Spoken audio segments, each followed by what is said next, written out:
مش كل تساقط شعر سببه هيكون هرمونات. في أسباب تانية مهمة ناس كتير ما بتاخدش بالها منها. في الريل اللي فات اتكلمنا عن تكيس المبايض ومقاومة الأنسولين، لكن لو الأعراض اللي قلناها مش عندك يبقى لازم نفكر في أسباب تانية زي اضطرابات الغدة الدرقية، نقص الحديد أو فيتامين د، أو حتى أدوية معينة. طيب نحدد ده ازاي؟ هتعملي التحاليل دي الأول علشان نوصل للتشخيص الصح. 1 CBC وفيريترين عشان نعرف فيه نقص حديد ولا لأ، وده من أشهر أسباب تساقط الشعر. 2 TSH عشان نطمن على الغدة الدرقية، لأن أي خلل فيها بيأثر على طول على الشعر. 3 فيتامين د، ده نقصه منتشر جدا وبيأثر على قوة ونمو الشعراية.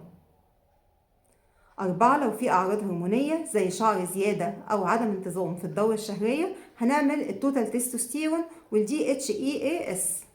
لو في زيادة وزن أو كرافنج على السكريات هنعمل فاستنج انسولين أو هوما اي ار علشان نكتشف مقاومة الأنسولين.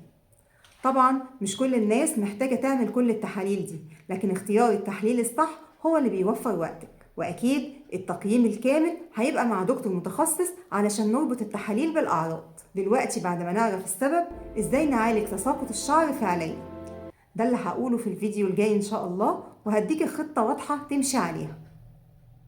أشوفكم على خير، دمتم بصحة وجمال متجدد.